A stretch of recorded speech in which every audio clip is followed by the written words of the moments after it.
اعوذ باللہ من الشیطان الرجیم بسم اللہ الرحمن الرحیم الحمد للہ رب العالمین الرحمن الرحیم مالک یوم الدین ایاک نعبد وایاک نستعین اہدنا الصراط المستقیم صراط الذین انعمت علیہم غیر المغضوب علیہم ولا الضالین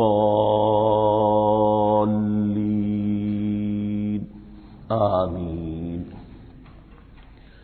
رب اشرح لی صدری ویسر لی امری واحلل عقدۃ من لسانی یفقہوا قولی۔ اللہم ربنا الہمنا رشدنا واعذنا من شرور انفسنا، اللهم أرنا الحق حقا وارزقنا اتباعه وارنا الباطل باطلا وارزقنا اجتنابه، اللهم ربنا يسر لنا أمورنا كلها وأتمم لنا بالخير وتقبل منا فإنك خير المتقبلين آمین یا رب العالمین۔ معزز حاضرین اور محترم خواتین، ہم اللہ کے نام سے اس سال کی نماز تراویح کے ساتھ دورہ ترجمہ قرآن کا آغاز کر رہے ہیں۔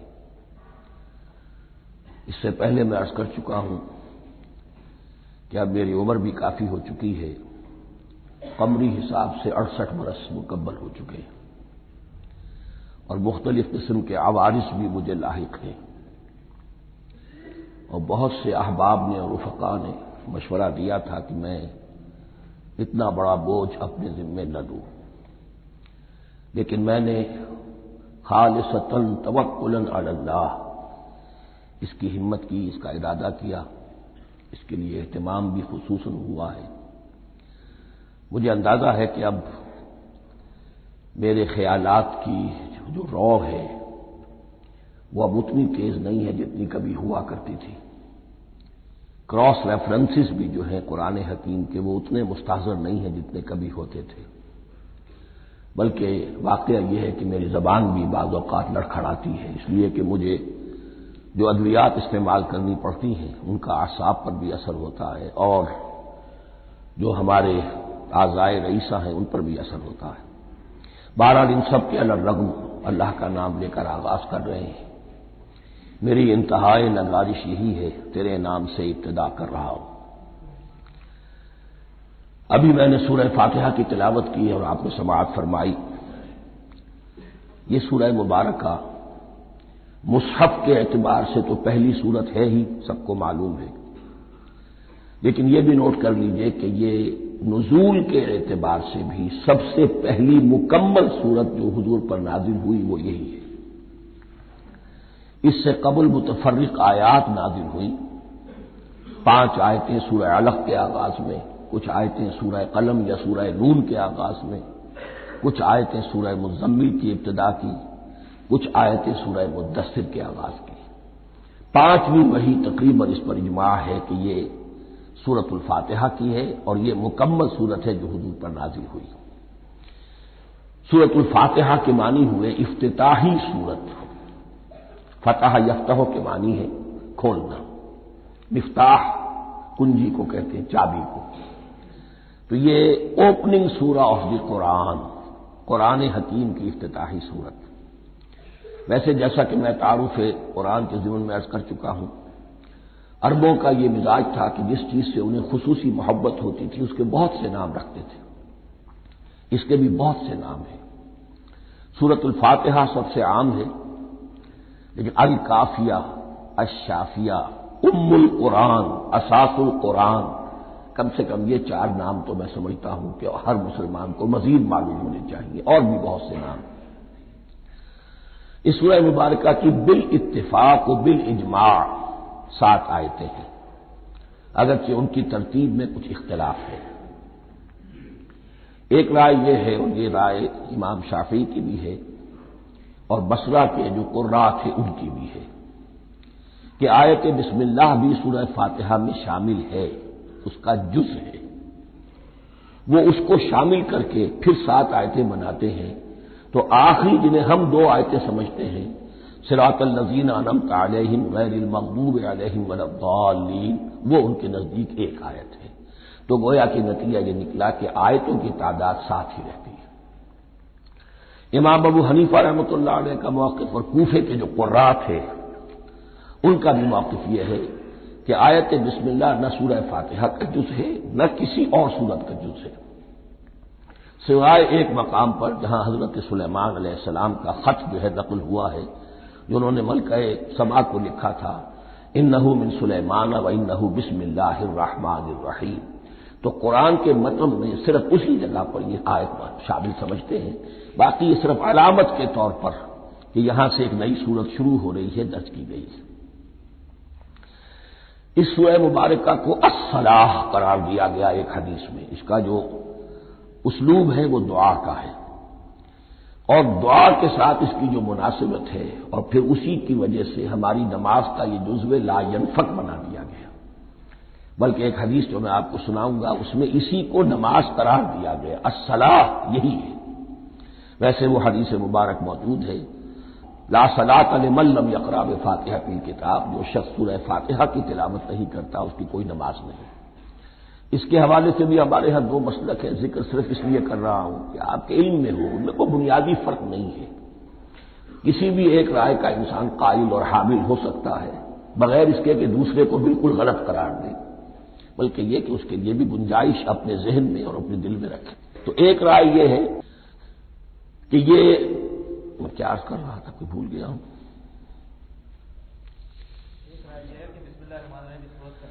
جی، اور دوسری آیت یہ ہے کہ اس کا حصہ نہیں ہے، اسی اعتبار سے یہ کہ یہ سورہ مبارکہ نماز میں پڑھی جانی ضروری ہے، لا صلاۃ لمن لم یقرأ بفاتحۃ الکتاب۔ البتہ یہ اختلاف ہے، یہ بات جو میں ذکر کر رہا تھا جو ذہن سے نکل گئی، کہ آیا مقتدی جو ہے امام کے پیچھے کھڑا ہو کر جب نماز پڑھ رہا ہو تو کیا اس صورت میں بھی اس کے لیے لازم ہے کہ سورہ فاتحہ پڑھیں؟ اس میں دو رائے ہو گئی، بلکہ تین۔ ایک رائے انتہائی ہے اور وہ فقہ حنفی کی طرف منسوب ہے کہ اگر آپ امام کے پیچھے مقتدی کی حیثیت سے نماز پڑھ رہے تو کسی بھی رکعت میں آپ سورہ فاتحہ نہیں پڑھیں گے۔ ایک دوسری بالکل برعکس رائے ہے، وہ امام شافعی رحمۃ اللہ علیہ کی ہے کہ ہر حالت میں چاہے امام جہری رکعت پڑھا رہا ہو جس میں وہ بلند آواز سے سورہ فاتحہ پڑھ رہا ہو اور چاہے وہ سری رکعت ہو، ہر حالت میں مقتدی کو بھی پڑھنی ہے۔ ایک تیسری رائے بین بین ہے، وہ امام مالک کی ہے رحمۃ اللہ علیہ، کہ جو سری رکعت ہے جس میں کہ امام بھی خاموشی سے پڑھ رہا ہے مقتدیوں کو بھی پڑھنی چاہیے، جو جہری رکعت ہے جس میں کہ امام بلند آواز سے پڑھ رہا ہے اس میں مقتدیوں کو خاموش رہ کر پوری توجہ جو ہے سننے پر صرف کر دینی چاہیے۔ اذا قرئ القرآن فاستمعوا له وانصتوا، جب قرآن پڑھا جا رہا ہو تو پوری توجہ اس کے پڑھنے پر مرکوز کر دو اور خود خاموش رہو۔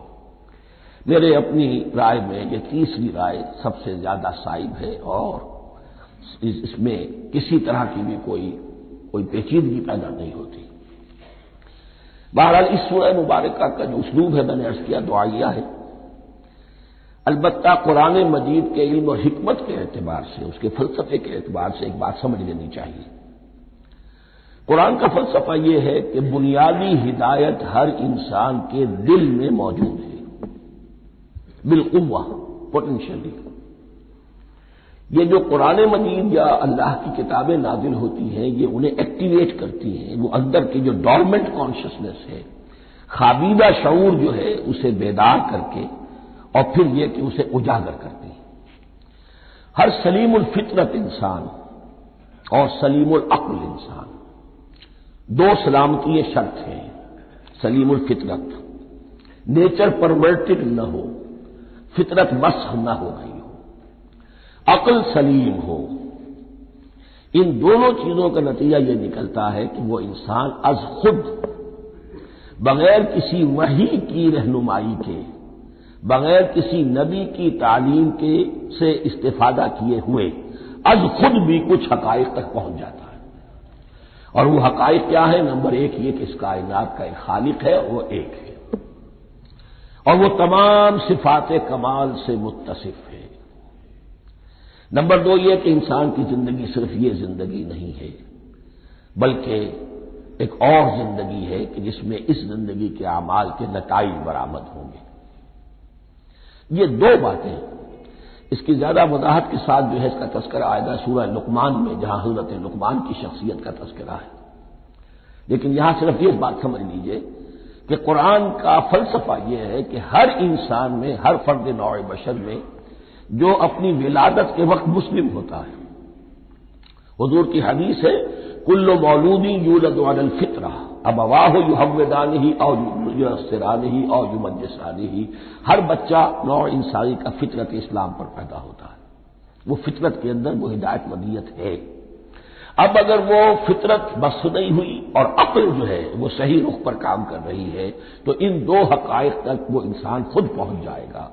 لیکن ان دونوں حقائق تک پہنچنے کے بعد اب وہ دست بستہ دعا کرے گا کہ اے رب اب مزید ہدایت تو مجھے عطا فرما۔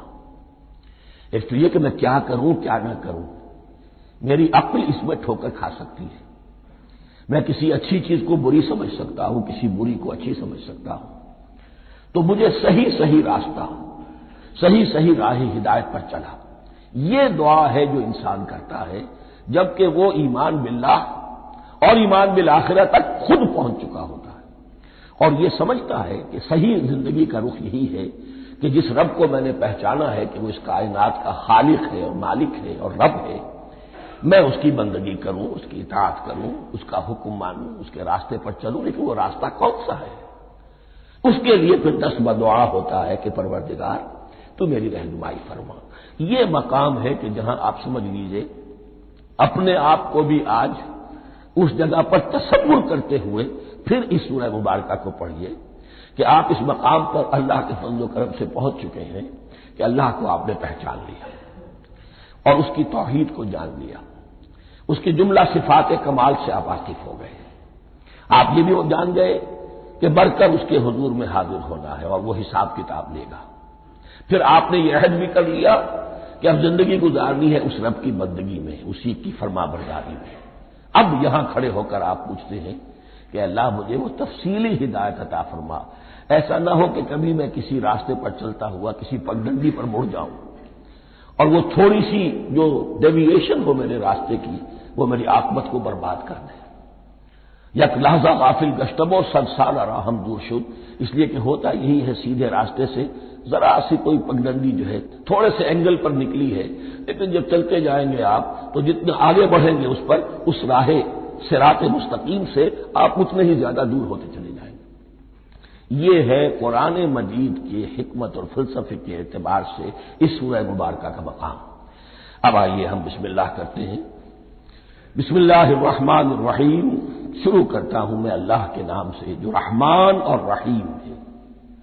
اس پر کچھ گفتگو ہو چکی ہے تعارف قرآن کے ضمن میں کہ رحمان اور رحیم دو نام ہیں کہ جو رحمت کے مادے سے نکلتے ہیں۔ رحمان میں اللہ تعالی کی رحمت کا جوش، ہیجانی کیفیت، طوفانی کیفیت، اور رحیم میں اللہ تعالی کی رحمت کا دوام اور تسلسل۔ یہ دونوں کیفیات اللہ کی رحمت میں بیک وقت موجود ہیں جس کا ہم تصور نہیں کر سکتے۔ ہم سمندر کو دیکھتے ہیں، متلاطم سمندر ہے، اس میں ہیجان ہے، طوفان ہے۔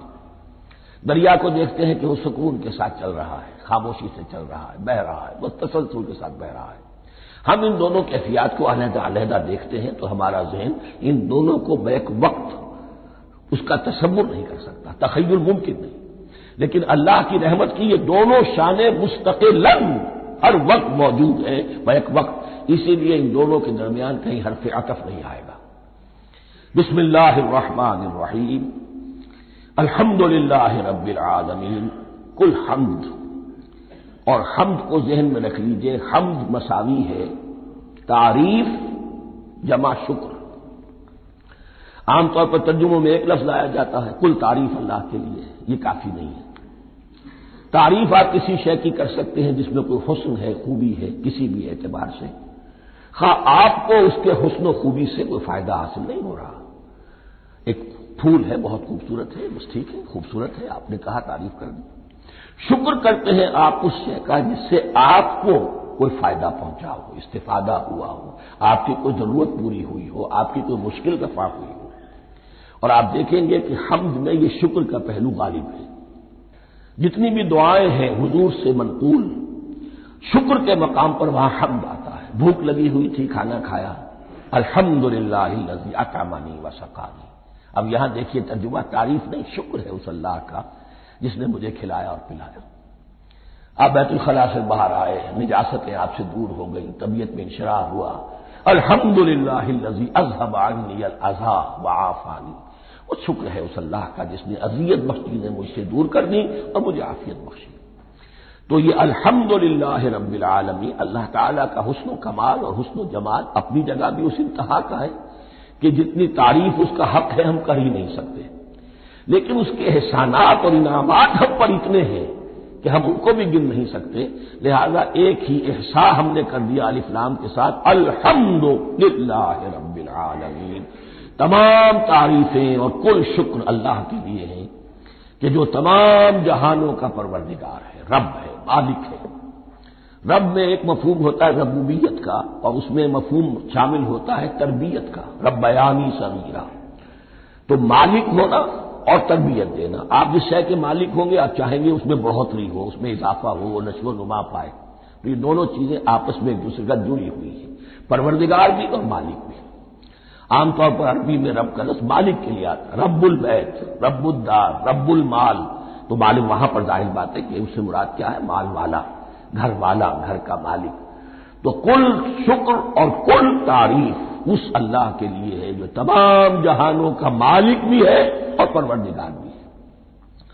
الرحمن الرحیم، رحمان ہے اور رحیم ہے۔ اب دوبارہ اس کی میں وضاحت نہیں کروں گا۔ مالک یوم الدین، یوم دین کا مختار مطلق ہے۔ دین عربی زبان میں کہتے ہیں بدلے کو، دناہم کما دانو، کما تدینو تو دانو، یہ کہاوت ہے۔ جیسے اردو میں ہم کہتے ہیں جیسا کرو گے ویسا بھرو گے، کما تدینو تو دانو، تو یہ ہے بدلہ۔ اس کا بنیادی مفہوم جو ہے وہ بدلہ ہے۔ تو بدلے کا ایک دن ہے جس دن فیصلہ ہوگا کہ کون کیا کما کر لایا ہے، اسے کیا بدلہ ملنا چاہیے۔ آیا اس کا برائیوں کا پلڑا بھاری ہے کہ اسے سزا ملنی چاہیے، یا اس کی حسنات اور نیکیوں کا پلڑا بھاری ہے کہ اسے جزا ملنی چاہیے، اس کا انعام اور اکرام کے ساتھ معاملہ کیا جانا چاہیے۔ وہ ایک دن ہے، اسے ہم یوم القیامہ کہتے ہیں۔ اور لیکن اصل بات جو یہاں کہی گئی، یعنی ایک جملے میں تین باتوں کا اعتراف ہو رہا ہے۔ بعث بعد الموت، ایک دن آئے گا کہ ہم مرنے کے بعد تمام انسان اٹھا لیے جائیں گے، پھر حساب و کتاب، پھر اللہ کے ہاں حاضری ہوگی اور حساب کتاب ہوگا۔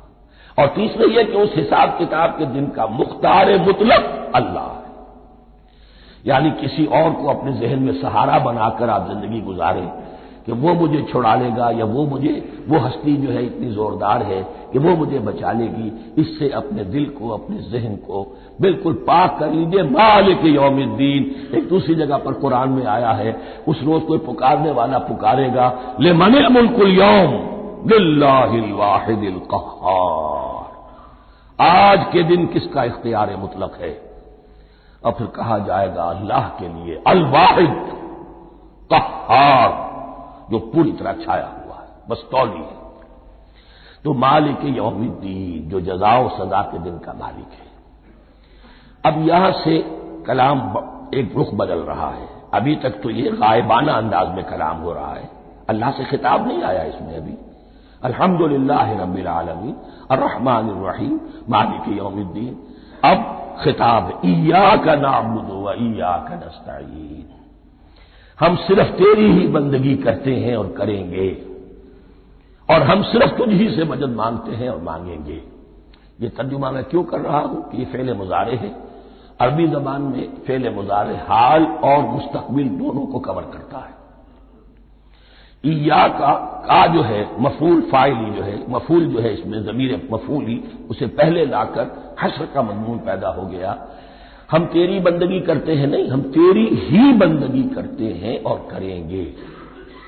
حال میں ترجمہ کیجئے تو یہ اظہار حال ہے، اور مستقبل میں ترجمہ کیجئے تو یہ عہد ہے، قول و قرار ہے، بہت بڑا معاہدہ ہے۔ وَإِيَّاكَ نَسْتَعِينُ، اور صرف تجھی سے مدد مانگتے ہیں اور مانگیں گے۔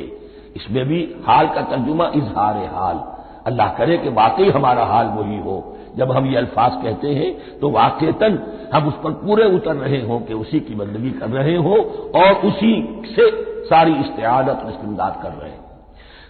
جہاں تک مستقبل کا تعلق ہے وہ پھر ایک عہد ہے، اہدنا الصراط المستقیم، یہ مقام وہ آ گیا کہ یہاں تک تو اے پروردگار ہم پہنچ گئے، تیرے فضل سے، تیرے کرم سے، فطرت سلیمہ بھی تیری عطا کردہ تھی، عقل سلیم بھی تیری ودیعت کردہ تھی، ان دونوں کی روشنی سے ہم یہاں تک تو پہنچ گئے۔ اب ہماری جو ضرورت ہے، احتیاج ہے، وہ کیا ہے؟ اہدنا الصراط المستقیم، ہدایت بخش ہمیں سیدھے راستے کی۔ یہاں دو باتیں سمجھ لیجئے، انفرادی سطح پر انسان کے لیے نہ معلوم کتنے مرحلے آتے ہیں ہر روز کہ جس میں وہ ایک چھٹک کر کھڑا ہو جاتا ہے، یہ کروں یا یہ کروں، دو آلٹرنیٹو سامنے آ رہے ہیں، فیصلہ کرنا مشکل ہو رہا ہے، قدم قدم پر ہدایت کی ضرورت ہے۔ اور اجتماعی طور پر نوع انسانی تین بڑے بڑے تمدنی مسائل میں واقعہ یہ ہے کہ تسلیم کر لیا جانا چاہیے کہ عقل انسانی اس کو راستہ نہیں دکھا سکتی۔ عام معاشرتی سطح پر مرد اور عورت کے درمیان حقوق اور اختیارات کا کیا توازن ہو، ناممکن ہے، انسان طے نہیں کر سکتا۔ انسان یا مرد ہے یا عورت ہے، عورت سوچے گی اپنے لحاظ، اپنے جذبات کا، اپنے خیالات کا لحاظ رکھے گی، مرد کے جذبات و احساسات کا اس کا کوئی تصور ہی ممکن نہیں۔ مرد سوچے گا اسے اپنے احساسات معلوم ہے، لیکن یہ کہ عورت کے احساسات سے وہ نابلد ہے، ان کو محسوس کر ہی نہیں سکتا، لا محالہ وہ اپنے بارے میں وہ جو بھی نظام بنائے گا اس میں وہ اپنی بالادستی رکھے گا۔ وہ تو ایک ہی ہستی ہو سکتی ہے کہ جو دونوں کی خالق ہے، مرد کی بھی عورت کی بھی، اور اس کو دونوں سے محبت ہے، دونوں کا خیر خواہ ہے، دونوں کا رب ہے، دونوں کو پروان چڑھانا چاہتا ہے۔ اسی طرح فرد اور معاشرہ یا ریاست، حکومت اور ریاست ہمیشہ یہ چاہتی ہے کہ سارے اختیارات ہمارے ہاتھ میں آ جائیں، ٹوٹلیٹیرین سوسائٹی ہو، بس ہم حکم دیں اور لوگ اس پر چلیں۔ افراد یہ چاہتے نہیں، ہمیں آزادی ہونی چاہیے۔ اب آپ دیکھیے کہ دنیا میں کتنے جھگڑے چلتے ہیں اسی پر، فریڈم فریڈم فریڈم۔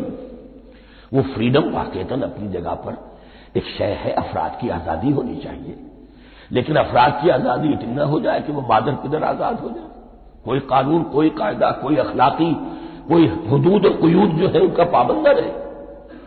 تو اب کہاں ہے وہ نقطۂ اعتدال کہ جس میں انسان کی انفرادی آزادی، انفرادی اختیار اور ادھر اجتماعی مصلحتیں جو ہیں ان کو بیلنس کیا جا سکے؟ انسان طے نہیں کر سکتا، صرف اللہ ہی اس کے لیے نظام دے سکتا ہے۔ تیسرا مسئلہ ہے سرمایہ اور محنت، اس میں کیا توازن ہو؟ سرمایہ اور محنت دونوں مل کر کچھ بنا رہے ہیں، کچھ پروڈیوس کر رہے ہیں۔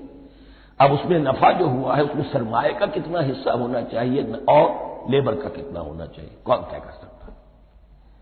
اس کے لیے بھی کہ ایسا نہ ہو کہ سرمایہ داری جو ہے آکاش بیل بن کر پورے معاشرے پر چھا جائے اور غریب بیچارہ، مزدور بیچارہ، کاشتکار بیچارہ وہ گویا کہ چکی کے دو پارٹوں میں پس کر رہ جائے، اس کی کوئی حیثیت نہ رہ جائے۔ لیکن یہ کہ دوسری طرف اگر یہ کہ مزدور کا جو حق ہے اس سے زیادہ اس کو دے دیا جائے تو سرمایہ جو ہے وہ سکڑ جائے گا، شائی ہو جائے گا، وہ پھر میدان میں نہیں آئے گا۔ کیا کیا جائے؟ کون سا نقطہ عدل و اعتدال ہے؟ یہ تین مسائل ایسے ہیں، اہدنا الصراط المستقیم۔ تو یوں سمجھیے کہ ایک جو بنیادی ہدایت تھی، ایک اللہ کو پہچان لینا، یہ جان لینا کہ کل حسن و جمال اور تمام انعام و اکرام کا منبع اس کی ذات ہے، وہ رحمان ہے اور رحیم ہے، اور یہ جان لینا کہ مرنے کے بعد جی اٹھنا ہے، حساب کتاب ہے، فیصلہ ہوگا جزا و سزا کا، اور مختار مطلق اس دن کا اللہ ہے۔ پھر یہ عہد کر لینا ایاک نعبد و ایاک نستعین۔ اس کے بعد دعا، پروردگار ہمیں ہدایت پر قائم رکھ، ہماری ہدایت میں اضافہ فرما۔ اس ہدایت کے لفظ کو سمجھ لیجئے، بنیادی ہدایت، تفصیلی ہدایت، قدم قدم پر ہدایت، ہدایت پر ہدایت۔ والذین اہتدوا زادہم ہدی، جو لوگ ہدایت کے راستے پر آتے ہیں اللہ ان کی ہدایت میں اضافہ کرتا ہے۔ تو یہ قدم قدم پر ہمیں ہدایت کی ضرورت ہے اور مرحلہ وار ضرورت ہے۔ ہدایت اس کو بھی کہتے ہیں کہ کسی نے آپ سے کوئی پتہ پوچھا، آپ نے کہا ادھر جانا، پھر دوسری گلی میں مڑنا، پھر جانا دو تین لائٹیں چلے جانا، پھر مڑنا وغیرہ وغیرہ، یہ بھی ہدایت ہے، نظری طور پر آپ نے بتایا ہے۔ ایک ہدایت یہ ہوئی کہ بھائی میں چلتا ہوں آپ کے ساتھ، میں آپ کو وہاں پہ پہنچا دوں گا تاکہ آپ کو دقت نہ ہو، آپ نے منزل تک پہنچا دیا۔ ان دونوں کے درمیان، یہ تو میں نے ایک فرد کی مثال دی ہے، اللہ اور بندے کے درمیان نہ معلوم کتنے مراحل ہیں ہدایت کے۔ تو کسی وقت بھی انسان اپنے آپ کو ہدایت خداوندی سے مستغنا نہیں سمجھ سکتا، اور نہیں تو پروردگار جو ہدایت دی ہے اس کو ہدایت پر قائم رکھ۔ کیا پتہ شیطان کا کوئی حملہ، کیا پتہ ہمارے نفس کی کوئی شرارت کسی ایسے رخ پر ہمیں ڈال دے کہ اب تک کی ساری کمائی بھی ضائع ہو جائے۔ لہذا یہ نہ سمجھیے کہ جب یہ ساری چیزیں ان کو معلوم تھی، وہ ان چیزوں کا تو اقرار کر رہے تو اب ہدایت کون سی مانگ رہے؟ تو ہدایت کا تو بڑا میدان کھلا ہوا ہے، اور اس ہدایت کی وہ جو میں نے آخری شکل آپ کو بتائی ہے کہ منزل مقصود تک پہنچا دے، یہ ہدایت بھی قرآن مجید میں اس معنی میں بھی لفظ آیا ہے کہ اہل جنت جب جنت میں داخل ہوں گے تو جو ترانہ حمد ان کی زبان پر اس وقت ہوگا وہ کیا ہے؟ الحمدللہ الذی ہدانا لہذا وما کنا لنہتدی لولا ان ہدانا اللہ۔ کل شکر اس اللہ کا جس نے ہمیں یہاں تک پہنچا دیا، ہدایت دی جہاں تک پہنچا دیا، اور ہم ہرگز نہ پہنچ پاتے، ہم ہرگز ہدایت یافتہ نہ ہو سکتے اگر اللہ ہی ہمیں ہدایت نہ دیتا۔ اہدنا الصراط المستقیم، سیدھا راستہ، صراط الذین انعمت علیہم، اب اس کی مزید وضاحت ہے، راستہ اس کا ان لوگوں کا جن پر تیرا انعام ہوا۔ یہ کون لوگ ہیں؟ اس کی وضاحت آپ کو ملے گی سورہ نساء میں، من یطع اللہ والرسول فاولئک مع الذین انعم اللہ علیہم من النبیین والصدیقین والشہداء والصالحین۔ چار طبقات ہیں منعم علیہم جن پر اللہ کا انعام ہوا ہے۔ چوٹی پر انبیاء کرام، اس کے بعد صدیقین کرام، اس کے بعد شہداء عظام، اس کے بعد عام صالح مسلمان، صالح ہو۔ یہ بیس لائن ہے، اس سے اوپر کا درجہ شہداء کا ہے، اس سے اوپر کا درجہ صدیقین کا ہے، اور پھر اس سے اوپر کا درجہ انبیاء کا ہے۔ انبیاء میں سے پھر وہ بھی ہوتے ہیں کہ جو اولو العزم میں من الرسل ہیں، لیکن یہ چار طبقات ہیں، ان کے راستے پر ہمیں چلا۔ غیر المغضوب علیہم ولا الضالین، جو مغضوب علیہم نہیں ہوئے، جن پر تیرا غضب نہیں ہوا، اور غضب ہوتا ہے ان پر کہ جو ہدایت کے واضح ہونے کے بعد ہدایت کو ترک کر دیں، وہ ہے مغضوب علیہم۔ جنہیں ہدایت مل گئی ہو، ہدایت کو پہچان لیا ہو، پھر اپنی شرارت نفس کی وجہ سے، اپنی نفسانیت کی وجہ سے، اپنے تکبر کی وجہ سے، اپنے حسد کی وجہ سے وہ اس حق کو رد کر دے، اس کو ترک کر دے، ان پر اللہ کا غضب آتا ہے۔ اور اس میں اس کی بہت بڑی مثال تاریخ کے اعتبار سے یہودی ہے۔ اللہ نے انہیں ہدایت دی، کتابیں عطا کی، تورات، انجیل، زبور، سینکڑوں نبی ان میں مبعوث کیے، 1400 برس تک نبوت کا تار ٹوٹا ہی نہیں، مسلسل۔ ابتدا میں بھی 2 نبی، موسیٰ اور ہارون، اور اختتام پر بھی 2 نبی، عیسیٰ اور یحییٰ علیہ الصلاۃ والسلام، اور ان کے مابین کوئی لمحہ نہیں آیا ہے تاریخ بنی اسرائیل میں جبکہ کوئی نہ کوئی نبی موجود نہ ہو۔ لیکن انہوں نے اپنی شرارت نفس کی وجہ سے ہدایت تورات سے بھی منہ موڑا، اور پھر سب سے بڑی بات یہ کہ ہدایت محمدی سے، ہدایت قرآنی سے بھی صلی اللہ علیہ وسلم منہ موڑا، وہ ہے مغضوب علیہم ولا الضالین، اور نہ ہی گمراہ ہوئے۔ یہ لفظ جو آتا ہے عربی زبان میں گمراہ کا بھی ہے اور تلاش حق میں بھٹکنے والے کا بھی ہے۔ ایک وہ شخص ہے جس پر حق ابھی واضح نہیں ہوا، وہ تلاش میں ہے، اس کے لیے بھی ضال کا لفظ آئے گا۔ اسی طرح کوئی شخص کسی کے عشق اور محبت میں ایسا ہو جائے، دیوانہ ہو جائے، اس کو بھی ضال کہتے ہیں، یعنی اس کے اوپر جذبات کا اتنا غلبہ ہو گیا ہے کسی کی محبت اور عشق کی بنا پر۔ تو حضور کے لیے یہ لفظ آیا ہے وَوَجَدَكَ ضَالًّا فَهَدَىٰ، اور یہ تو سورۃ الضحیٰ ہے، اکثر بیشتر لوگوں کو یاد ہوگی۔ تو یہ جو دوال کا لفظ ہے اس میں سمجھ لیجئے ضروری نہیں ہے کہ وہ گمراہ ہو، بلکہ وہ بھی کہ جو ابھی راہ ہدایت کی طلب میں اس کے حصول کے لیے اس کی تلاش میں کوشاں ہیں، اور وہ بھی کہ جو کسی مغالطے کی وجہ سے حق سے منحرف ہو جائے۔ یہ بھی جان لیجئے کہ ایک ہے بدنیتی، تکبر، حسد، حق کو جان کر پہچان کر رد کر دینا یا چھوڑ دینا یا ترک کر دینا، ایک ہے کسی غلطی میں کسی جذبات کے اندر آ کر کسی غلم کے اندر مبتلا ہو کر اور حق سے منحرف ہو جانا۔ اس کی جو سب سے بڑی مثال ہے وہ نصارہ ہے، عیسائی ہے۔ حضرت مسیح کو انہوں نے مانا لیکن غلم کیا، یہ لفظ آئے گا آگے، لا تغلو فی دینکم، اپنے دین میں غلم نہ کرو۔ جیسے ہمارے ہاں بھی بعض لوگ ہیں جو حضور صلی اللہ علیہ وسلم کی تعریف میں، حضور صلی اللہ علیہ وسلم کے ساتھ اپنی محبت کے اظہار میں غلو کر جاتے ہیں۔ یہ انتہا درجے کو ہو گیا تھا حضرت مسیح علیہ السلام کے ماننے والوں میں، اور اس کی بنا پر انہوں نے تثلیث کا عقیدہ ایجاد کر لیا اور حضرت مسیح علیہ السلام کو اللہ کا بیٹا بنا دیا۔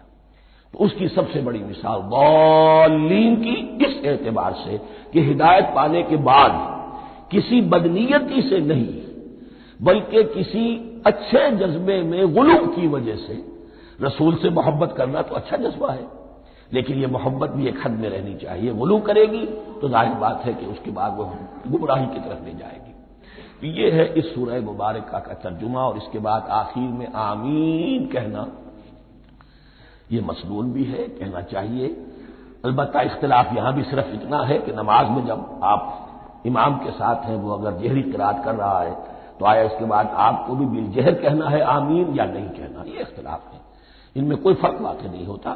یہ چیز متفق علیہ کہ کہنا ہے آمین، بلکہ یہ آمین تو یہودیوں میں ہے، یہ آمین جو ہے یہ عیسائیوں میں بھی ہے، ان کی بھی جو پریئر لارڈس پریئر ہے اس کے بعد آمین، وہ آمین کہتے ہیں، وہ فرق وہ لفظ ایک ہی ہے۔ اس لیے کہ عبرانی زبان اور عربی زبان، یا تو ہم یہ کہہ سکتے ہیں کہ دونوں بہنیں ہیں، کوئی ایک مشترک زبان تھی ان کی ماں جس کی یہ دو بیٹیاں ہیں، اور یا یہ کہنا پڑے گا کہ عربی زبان کی ماں جو ہے وہ عبرانی زبان ہے۔ بہرحال بڑا قریبی رشتہ عربی کا اور عبرانی کا ہے، اس اعتبار سے وہ آمین۔ اب آپ کو معلوم ہے ہم السلام علیکم وہ کہتے ہیں، وہ سلام کہتے ہیں، فرق کیا ہے؟ وہ تو تلفظ کا فرق ہے۔ اسی طریقے سے اور بہت سے الفاظ ہیں، ان میں بعد میں بتا۔ اب میں اس سورہ مبارکہ کے بارے میں خاص حدیث آپ کو سنانا چاہتا ہوں، اور اسی سے در حقیقت جو امام ابو حنیفہ کا موقف ہے رحمۃ اللہ علیہ، اس کی حقانیت مزید مبرہن ہو جائے گی۔ یعنی کیا کہ آیت بسم اللہ سورہ فاتحہ کا جز نہیں ہے، سورہ فاتحہ الحمدللہ رب العالمین سے شروع ہوتی ہے۔ وہ میں آپ کو بتانا بھول گیا کہ جن کے نزدیک یہ سورت کا جز ہے وہ پھر جہری قرات میں بسم اللہ الرحمن بھی بلند آواز سے کہیں گے، اور جن کے نزدیک یہ سورہ فاتحہ کا جز نہیں ہے وہ نہیں کہیں گے، وہ الحمدللہ رب العالمین سے قرات کریں گے۔ تو کوئی فرق نہیں ہے بنیادی۔ یہ حدیث جو ہے یہ مسلم شریف میں ہے اور حدیث قدسی ہے، اس کے راوی حضرت ابو ہریرہ ہے رضی اللہ تعالی عنہ، اور اس حدیث میں اس سورت کے مضامین کا نہایت عمدہ تجزیہ کر دیا ہے۔ حدیث کے الفاظ سن لیجئے، قسمت الصلاۃ بینی و بین عبدی نصفین، اللہ تعالیٰ فرما رہے ہیں، حدیث قدسی ہے، میں نے نماز کو، صلاۃ کو اپنے اور اپنے بندے کے درمیان آدھا آدھا تقسیم کر لیا، فنصفھا لی ونصفھا لعبدی، اس کا نصف جو ہے وہ میرے لیے ہے اور نصف جو ہے وہ میرے بندے کے لیے ہے، ولعبدی ما سأل، اور جو میرے بندے نے مانگا میں اسے دوں گا، میرا وعدہ ہے یا میں نے اسے دیا۔ اس کے بعد اس کی تفصیل آتی ہے، اذا قال العبد، جب بندہ کہتا ہے الحمدللہ رب العالمین، قال اللہ حمدنی عبدی، جب بندہ کہتا ہے الحمدللہ رب العالمین، اللہ فرماتا ہے میرے بندے نے میری حمد کی۔ وَإِذَا قَالَ الرَّحْمَٰنُ الرَّحِيمُ قَالَ اللَّهُ اثْنَىٰ عَلَيَّ عَبْدِي، جب بندہ کہتا ہے الرحمن الرحیم، اللہ فرماتا ہے میرے بندے نے میری ثنا کی۔ وَإِذَا قَالَ مَالِكِ يَوْمِ الدِّينِ قَالَ اللَّهُ تَعَالَىٰ مَجَّدَنِي عَبْدِي، میرے بندے نے میری تمجید بیان کی، میری بزرگی بیان کی۔ اب یہ تین آیتیں ہو گئیں، تینوں میں اللہ کی حمد ہے، ثنا ہے، تمجید ہے، یہ تین آیتیں خالص اللہ کے لیے ہو گئی۔ اب چوتھی آیت آئی، ایاک نعبد و ایاک نستعین۔ اس کے بارے میں جب بندہ کہتا ہے اذا قال العبد ایاک نعبد و ایاک نستعین، قال اللہ تعالی ھذا ما بینی و بین عبدی ولعبدی ما سأل، یہ میرے اور میرے بندے کے درمیان ہے۔ یہ تو یوں سمجھیے کہ یہ گرا لگ گئی ہے میرے اور میرے بندے کے مابین۔ اس نے مجھ سے قول و قرار کیا ہے، اس نے میری بندگی کا اعتراف کیا ہے، اس نے تسلیم کیا ہے کہ میری ہی بندگی کرتا ہے اور کرے گا، اور مجھ سے مدد چاہیے ہے۔ ھذا ما بینی و بین عبدی، یہ معاہدہ ہے، معاہدہ دو فریقوں کے مابین ہوتا، یہ میرے اور میرے بندے کے مابین ہے۔ والے عبدی ما سأل، اور میں نے اپنے بندے کو دیا جو اس نے مانگا، وہ میری مدد چاہتا ہے، میری مدد اس کے شامل حال رہے گی۔ وَإِذَا قَالَ، اور جب بندہ کہتا ہے اهْدِنَا الصِّرَاطَ الْمُسْتَقِيمَ صِرَاطَ الَّذِينَ أَنْعَمْتَ عَلَيْهِمْ غَيْرِ الْمَغْضُوبِ عَلَيْهِمْ وَلَا الضَّالِّينَ، قال اللہ تعالی ھذا لعبدی ولعبدی ما سأل، یہ تین آیتیں یہ میرے بندے کے لیے، اهْدِنَا الصِّرَاطَ الْمُسْتَقِيمَ، اسی صراط مستقیم کی وضاحت ہے مثبت، صراط الذین انعمت علیہم، اسی صراط المستقیم کی وضاحت ہے منفی انداز میں، غیر المغضوب علیہم ولا الضالین، یہ سب میرے بندے کے لیے ہے اور میں نے اپنے بندے کو دیا جو اس نے مانگا۔ اس کو میں نے ایک مرتبہ یہ ترازو کی شکل میں اس کو لکھوایا تھا۔ دیکھیے یہ ایاک نعبد و ایاک نستعین، یہ ہے وہ ترازی کی وہ ڈنڈ، واو جو ہے ایاک نعبد و ایاک نستعین، واو جو ہے گویا کہ وہ مٹھ ہے جس سے کہ ترازو کو پکڑا جاتا ہے۔ ادھر ایک پلڑا ہے جس کی تین آیتیں ہیں، الحمدللہ رب العالمین الرحمن الرحیم مالک یوم الدین۔ اس کا نتیجہ کیا نکلا؟ ایاک نعبد۔ آپ نے شاید یہ سنا بھی ہو، ایک بہت ہی عمدہ قرات کا جو ریکارڈ ہے قاری عبدالباسط عبدالصمد کا، وہ یہیں سے چل کر سورہ فاتحہ کی قرات کر کے ایاک نعبد پر آ کر رکتا ہے، الحمدللہ رب العالمین الرحمن الرحیم مالک یوم الدین ایاک نعبد۔ گویا کہ یہاں یہ صورت بالکل ہاف ہو گئی ہے، تین آیتوں میں اللہ کی حمد ہے، ثنا ہے، تمجید ہے، جس کا نتیجہ ہم تیری ہی بندگی کرتے ہیں، تیری ہی اطاعت کریں گے۔ لیکن اب اس کے بعد سوال ایاک نستعین، اسی کی جو استعانت کیا درکار ہے ہمیں؟ ہدایت۔ ہدایت سب سے بڑی استعانت ہے، ہدایت ہی تو سب سے بڑی مدد ہے۔ اهدنا الصراط المستقیم صراط الذین انعمت علیہم غیر المغضوب علیہم ولا الضالین، یہ ایاک نستعین کے حکم کے ساتھ یہ تین آیتیں آ گئیں، اهدنا الصراط المستقیم صراط الذین انعمت علیہم غیر المغضوب علیہم ولا الضالین، قسمت الصلاۃ بینی و بین عبدی نصفین فنصفها لی ونصفها لعبدی ولعبدی ما سأل۔ اللہ تعالیٰ اس سورہ فاتحہ کا جو اصل مفہوم ہے وہ بھی ہمارے ذہنوں پر، ہمارے شعور کی سطح پر اسے اجاگر کیے رکھے، ہمیں توفیق دے کہ جب بھی پڑھیں، جب بھی سنیں تو وہ کیفیت اگر ہو جائے، اس لیے کہ ایک حدیث ہے کہ الصلاۃ معراج المومنین، نماز تو اہل ایمان کے حق میں معراج کے درجے میں ہے۔